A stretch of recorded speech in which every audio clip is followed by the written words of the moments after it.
Beginilah yang gambar sebenarnya awan panas guguran Semeru itu ini seperti ini ya, seperti ini.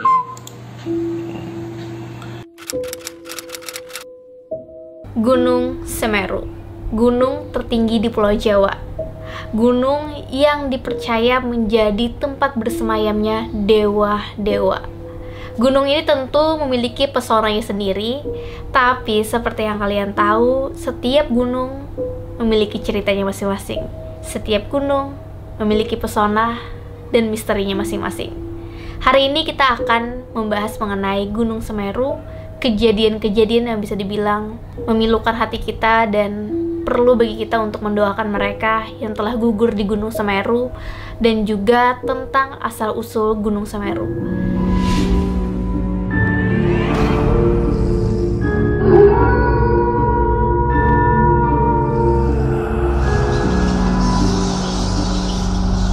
Aku Gusti Gina dan ini Alkisah. Gunung Semeru adalah gunung berapi ya teman-teman, buat kalian yang belum tahu. Tapi kayaknya udah tahu semua sih. Gunung ini berada di Jawa Timur, tepatnya di antara dua kabupaten, yaitu Kabupaten Malang dan Kabupaten Lumajang, Provinsi Jawa Timur. Nah, gunung ini termasuk dalam kawasan Taman Nasional Bromo Tengger Semeru. Kawah di puncak Gunung Semeru ini dikenal dengan nama Jonggring Saloko. Dan sekedar informasi buat teman-teman yang belum pernah mendaki ke Gunung Semeru, sebenarnya para pendaki itu disarankan untuk tidak menuju kawah Jonggring Saloko ini ya guys. Dikarenakan adanya gas beracun dan aliran lahar. Nah, gas beracun ini dikenal sebagai sebutan wedus gembel. Suhu di puncak Mahameru ini berkisar 4-10 derajat Celcius guys, artinya dingin banget ya. Kenapa para pendaki dilarang? Karena sebenarnya di Gunung Semeru ini sudah bisa dibilang memakan korban. Korban yang paling diingatan para pendaki, diingatan warga Indonesia adalah Sohokgi. Dia meninggal dunia karena menghirup gas beracun. Sohokgi ini guys, dia itu sebenarnya meninggal bersama rekannya yang bernama Idan dan Fantari Lubis. Nah, Sohokgi ini seorang tokoh aktivis Indonesia dan mahasiswa Fakultas Sastra Universitas Indonesia. Untuk memperingati kematian dari Sohokgi dan juga Lubis ini, dibuatlah plat penanda. Plat itu guys dibuat di puncak Mahameru untuk mengenang kepergian dari Sohokgi dan juga Lubis. Tapi di tahun 2012 plat itu pun diturunkan karena berbahaya. Itu kan ada di puncak Mahameru kan. Jika kalian mendaki ke Gunung Semeru, mungkin kalian akan menemukan ada banyak penanda untuk mengenang orang-orang yang pernah meninggal dunia di Gunung Semeru. Dan itu nggak cuman plat penanda dari Sohokgi dan juga Lubis ya. Tercatat dari tahun 60-an sampai tahun 2015 yang aku dapatkan, itu ada sekitar 28 orang yang meninggal dunia di Gunung Semeru. Itu angka yang sangat banyak sih menurut aku, karena itu kan semuanya manusia gitu, jiwa semuanya. Di tahun 2013 guys, di pos Ranupani masih terlihat nih daftar korban yang mengalami insiden di Semeru sejak tahun 1969.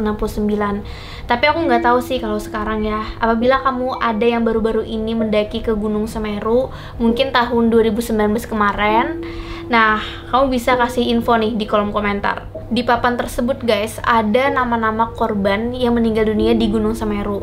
Selain itu juga ada 3 orang yang tidak ditemukan atau hilang, serta 23 pendaki yang ditemukan selamat tapi luka-luka berat. Kalian bisa baca ya data di sebelah kanan aku. Ini data-data orang-orang hilang, tahunnya tahun kapan dan siapa aja. Itu kan sebenarnya menjadi pelajaran nih bagi kita yang mau mendaki ke Gunung Semeru. Menurut aku ada baiknya melakukan persiapan yang benar-benar matang, baik secara fisik, mental, dan juga pengetahuan. Karena kalau misalnya kita mendaki gunung dalam keadaan yang tidak fit gitu kan, itu pasti juga berpengaruh nih kepada kesiapan kita mendaki. Ada beberapa orang itu meninggal dunia karena kelelahan. Terus juga perlu sekali untuk menyiapkan mental kesiapan mendaki, karena waktu yang dibutuhkan untuk mendaki Gunung Semeru pulang pergi itu sekitar 4 hari. Kamu udah harus bayangin gitu loh, 4 hari bakal mendaki gunung.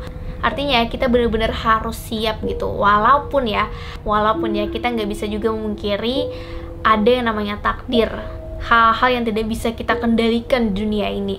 Cuman alangkah baiknya kita mempersiapkan yang terbaik. Oleh karena itu, di sini aku bakal menceritakan kepada kalian kira-kira mitos apa aja sih yang beredar di masyarakat di sana dan juga asal-usul dari Gunung Semeru. Karena dengan pengetahuan ini, mungkin kamu bisa mendapatkan gambaran gimana sih Gunung Semeru bagi yang belum pernah mendaki di sana. Gunung Semeru ini layaknya seperti gunung-gunung yang lain juga memiliki misterinya sendiri. Namun Gunung Semeru ini menurut aku lebih digambarkan sebagai gunung yang sakral. Lebih tepatnya itu sakral gitu, suci. Yang mana gunung ini berdasarkan legenda asal-usulnya, gunung ini memang dibawa oleh para dewa untuk memaku Pulau Jawa.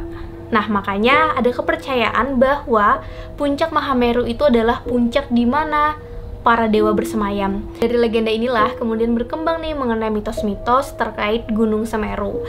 Gunung Semeru dipercaya ada memiliki beberapa spot angker. Mungkin spot-spot ini harus menjadi tempat di mana kita mewanti-wanti untuk menjaga sikap. Tapi nggak cuma di spot-spot ini ya, di tempat-tempat lain pun, dimanapun kita berada, apalagi kalau kita pendatang, ada baiknya kita menjaga lisan dan juga perilaku kita. Nah, tempatnya apa aja? Yang pertama itu adalah Arcapodo. Arcapodo ini kalau kita lihat dari sejarah memang berkaitan dengan kerajaan Majapahit. Dari artinya juga itu berarti dua arca atau dua penjaga. Nah, para pendaki di sana mengaku banyak melihat dua patung ini. Namun yang anehnya, mereka itu memiliki penglihatan yang berbeda-beda dalam ukuran. Jadi kayak ada yang bilang seukuran anak kecil, ada juga yang bilang seukuran dewasa. Semacam beda gitu loh penglihatannya. Walaupun nyatanya, wilayah Arcapodo ini sebenarnya dipakai banyak para pendaki untuk beristirahat. Yang mana kawasan ini tuh bisa terbilang datar, jadi lebih mudah gitu loh untuk beristirahat.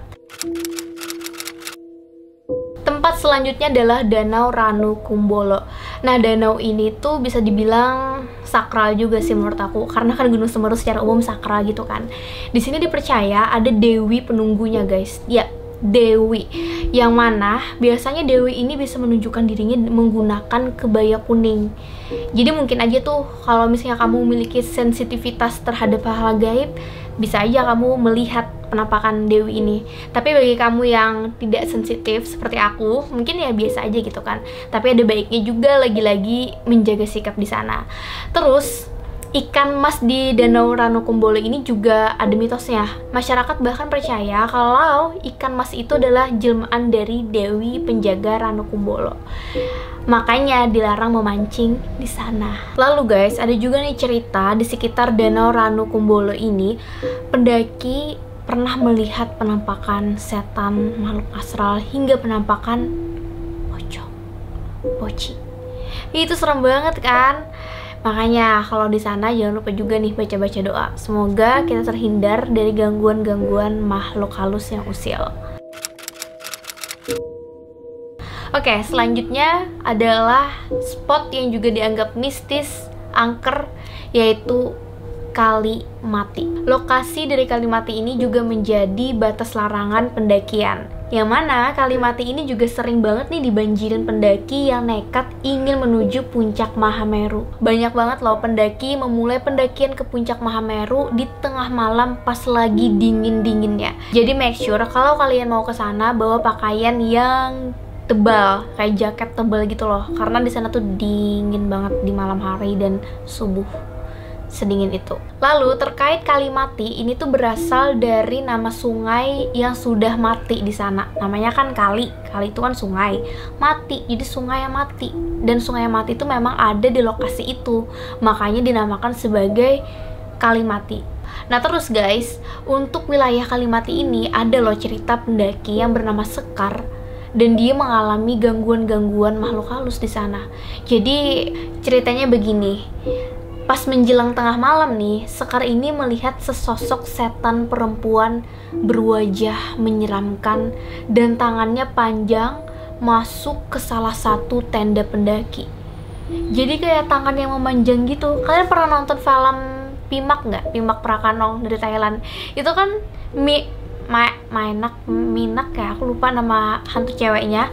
Itu kan tangannya memanjang kayak gitu kan, kayak gini. Mungkin seperti itu ya penampakannya. Tapi serem banget ya kalau itu setan tangannya memanjang dan masuk ke dalam tenda. Kebayang gak sih kalau kamu di dalam tenda itu kayak gimana dan melihat tangan siapa sepanjang itu? Tapi untungnya penampakan itu cuma dilihat sama si Sekar, orang yang bisa dibilang sensitif di dalam rombongan itu. Jadi kayak satu rombongan cuma yang lihat tuh Sekar doang, teman-teman yang lain tuh nggak lihat karena yang lain tuh biasa aja gitu, nggak sensitif. Tapi kebayang gak sih kalau semua orang melihat, bisa pingsan berjamaah sih. Cuman guys, walaupun teman-teman Sekar ini tidak melihat hantu serem bertangan panjang tadi, ternyata salah satu dari teman Sekar ini ketika dia mau mengambil air di sumber mani, terjadi kejadian ganjil. Jadi temannya Sekar itu kayak ngelihat temannya masuk ke dalam hutan.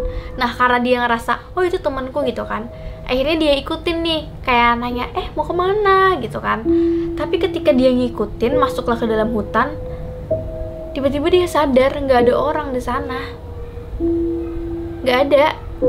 Terus tadi itu siapa? Padahal dia berpakaian kayak temennya gitu kan. Ya bisa aja sih itu jin atau setan yang mewujudkan dirinya sebagai teman rombongan mereka. Serem banget sih. Dari mitos-mitos yang aku sebutkan tadi, sebenarnya masih banyak ya mitos-mitos lain yang terkait di wilayah Gunung Semeru. Tapi pada umumnya sih itu. Dan semoga kamu yang udah denger dan berencana nantinya mendaki ke Gunung Semeru itu udah mulai kayak tahu gitu loh, bahwa di sana tuh memang ada pandangan-pandangan seperti itu. Semoga juga bisa lebih menjaga perilaku juga lisan. Guys, sekedar informasi, per tanggal 30 November 2020 untuk sementara pendakian di Gunung Semeru itu sedang ditutup karena aktivitas dari Gunung Semeru itu sedang aktif. Yang mana guys, penutupan jalur pendakian Gunung Semeru itu berdasarkan pengumuman Balai Besar Taman Nasional Bromo Tengger Semeru. Untuk saat ini, status dari Gunung Semeru itu pada level 2 atau waspada. Buat kalian yang mungkin punya rencana akhir tahun ini ke Gunung Semeru, mau mendaki bareng-bareng teman atau keluarga, mungkin bisa lihat kondisi dulu dan kamu harus update juga berita. Karena saat ini pendakian masih ditutup, nggak tahu sih nanti. Semoga aja segera mereda dan pendakian dibuka, jadi kamu bisa berlibur kalau mau. Ini kan juga masih pandemi sih.